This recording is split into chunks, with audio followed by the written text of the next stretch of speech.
विधानसभेत मोठा पराभव झाल्यानंतर दोन्ही ठाकरे बंधूंसाठी मुंबई महापालिकेची निवडणूक फार महत्वाची आहे. ठाकरे बंधूंनी युतीची घोषणा करताना त्यांचा मुद्दा हा मराठी अस्मितेचा असेल हेही स्पष्ट केलंय.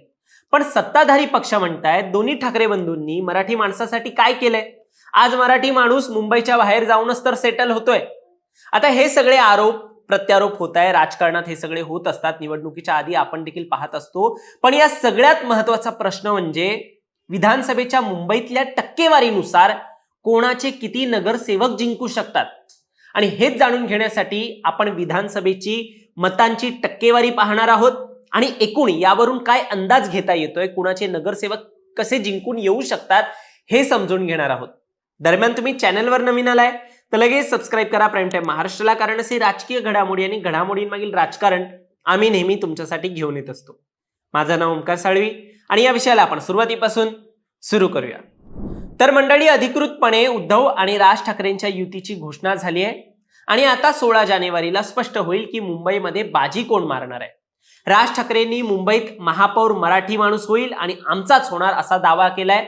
पण मुंबईचा विचार केला तर मुंबई महापालिकेच्या एकूण 227 जागा आहेत आणि भाजप शिंदेची शिवसेना आणि आठवल्यांची जी रिपब्लिकन पार्टी ऑफ इंडिया आहे ती महायुतीत मुंबईसाठी लढणार आहे. तर त्यांच्या विरोधात उद्धव ठाकरेंची शिवसेना आणि मनसेच्या युतीची थेट लढाई होईल आणि काँग्रेसने तर स्वतंत्र लढण्याची घोषणा केली आहे. शरद पवार यांचा पक्ष अजून ठरवतोय स्वतंत्र लढणार की युतीमध्ये जाणार, ठाकरेंच्या युतीमध्ये जाणार. शिवाय समाजवादी पार्टी आणि MIMचा देखील काही जागांवरती मुंबईमध्ये दबदबा आहेच. तर मतांच्या समीकरणानुसार 2024च्या विधानसभेची आकडेवारी नेमकी काय सांगते आणि त्यावरून 227 वॉर्डांमध्ये किती कोणाचे नगरसेवक जिंकू शकतात ते आता मी तुम्हाला सांगतो. अगोदर सांगितलं ती कशा प्रकारे युती असू शकते, कशा प्रकारची लढत असू शकते हे अगोदर सांगितलं. आता विधानसभेत भाजपला 32.7% मतं मिळाली होती, तर शिंदेच्या शिवसेनेला 19.8% मतं घेतली. या दोघांच्या मतांची बेरीज केली तर महायुतीमध्ये 52.5% मतं हे या दोन पक्षांनाच मिळालेली आहेत.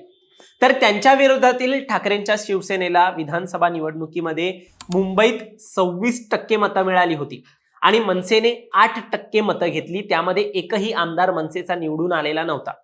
दोन्ही ठाकरेंच्या पक्षांच्या मतांची आकडेवारी जर आपण करतो तर एकूण 34% दोन बंधूंना मतं विधानसभेमध्ये मिळाली. आता या मतांच्या टक्केवारीवरून कोणत्या पक्षाचे किती नगरसेवक जिंकू शकतात त्याची देखील एक माहिती घेऊया. 52.5% महायुतीचे खूप चांगल्या स्थितीमध्ये 130 ते 135 नगरसेवक जिंकू शकतात. 34% मतांच्या ताकदीवर खूप चांगल्या स्थितीमध्ये ठाकरे बंधूंकडे एक 75 ते 80 जागा तरी निवडून येण्याची शक्यता आहे. काँग्रेस आणि इतरांचे जर आपण बघतो तर 13.5% मतांच्या ताकदीवर चांगल्या स्थितीमध्ये 25 ते 30 नगरसेवक जिंकू शकतात.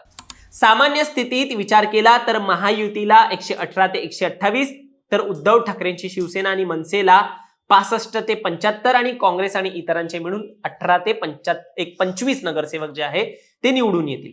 अर्थात विधानसभेला मिळालेल्या मतांच्या टक्केवारून काढलेला हा एक डेटा आहे आणि यामध्ये आपण म्हणता येतोय की अगदी काटेची लढाई देखील होऊ शकते. अटीतटीचा सामना जो आहे या विधानसभेच्या निवडणुकीनंतर आता जी मुंबई महापालिकेची निवडणूक आहे त्यामध्ये होऊ शकते. आता महापालिकेच्या निवडणुकीमध्ये मतांची टक्केवारी बदलूही शकते, हे देखील तितकंच खरं आहे. उद्धव ठाकरे म्हणालेत विधानसभेच्या वेळेला भारतीय जनता पक्षाने जो एक अपप्रचार केला होता, बटेंगे तो कटेंगे, तसंच मी मराठी माणसाला सांगतोय की आता जर का चुकलात तर संपाल, आता जर का फुटाल तर पूर्णपणे संपून जाल. म्हणून परत एकदा तुटू नका, फुटू नका आणि मराठीचा वसा टाकू नका, असं काल पत्रकार परिषदेमध्ये उद्धव ठाकरेंनी सर्वांना आवाहन केलंय. आणि यालाच फडणवीस देखील उत्तर देत म्हणालेत त्यांनी लक्षात घेतलं पाहिजे ते म्हणजे मुंबई नाहीये, ते म्हणजे मराठी नाहीयेत.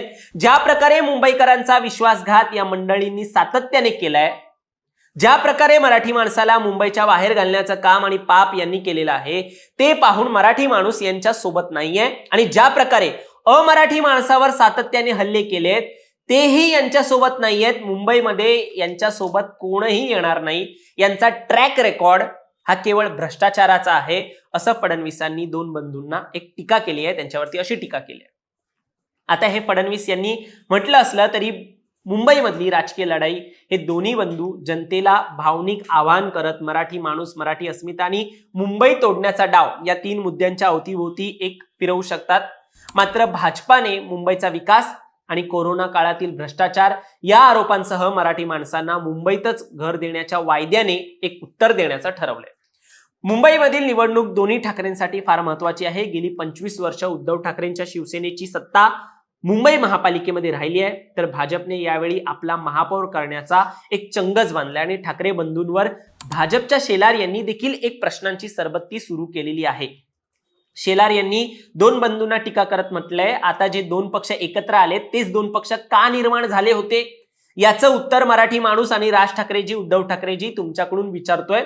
एक मराठी माणूस हे प्रश्न विचारतोय, मातोश्रीच्या माझ्या विठ्ठलाला बडव्यांनी घेरलंय, हे विधान तुमचं होतं राज ठाकरेजी. विठ्ठलाला घेरणारे कोण आहे हे बडवे, हा सवाल देखील आज तुम्हाला मराठी माणूस विचारतोय.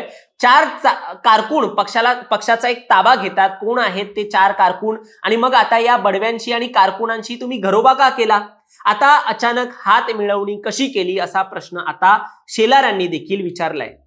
मुंबईसाठी ठाकरे बंधूंनी युतीची घोषणा केली आहे, पण मुंबईसह नाशिकमध्ये सुद्धा युती झाली असून इतर महापालिकांमध्ये सुद्धा शिक्कामोर्तब युतीचा लवकरच होईल असं उद्धव ठाकरे तरी काल म्हणाले.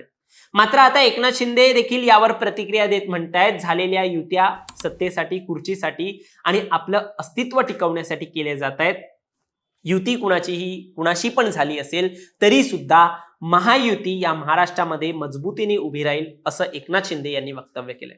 आता जास्तीत जास्त महापालिकांमध्ये सोबत येऊन मतांचा विभाजन टाळण्यासाठी ठाकरे बंधूंची एक रणनीती आहे. अर्थात फैसला हा 16 जानेवारीलाच होईल, पण प्रश्न असा देखील आहे की मराठी मतदार राज ठाकरे आणि उद्धव ठाकरेंना किती साथ देणार आहे आणि फक्त मराठीच्या मुद्द्यावरती त्यांना मुंबई महापालिकेची निवडणूक लढवता एक येईल का, किंवा जिंकता येईल का, त्यांचा महापौर बसवता येईल का. तर यावर आम्ही काल जे तुलसीदास भोयटे आहे वरिष्ठ पत्रकार, त्यांच्याशी देखील संवाद साधलेला. त्यांच्याबरोबर बोलताना त्यांनी म्हटलंय की मुंबईमध्ये मराठीचा एक आकडा जो आहे, मराठी माणसाचा जो आकडा आहे तो हिंदी भाषिकाहून जास्तच आहे, त्यामुळे या मुद्द्यावरती नक्कीच महापौर बसवता येतोय, तसे त्यांना मते देखील मिळू शकतात. मात्र भाजप काय खेळी करेल, एकनाथ शिंदे काय खेळी करतील हे सांगता येत नाही. त्यामुळे पाहावं हे लागेल की आता कुणाचे किती नगरसेवक जे आहेत ते जिंकू शकतात. तरी देखील तुम्हाला काय वाटतं, तुमचं मत आम्हाला कमेंटमध्ये सांगा आणि असेच राजकीय घडामोडी पाहण्यासाठी सबस्क्राईब करा प्राईम टाइम महाराष्ट्राला. धन्यवाद.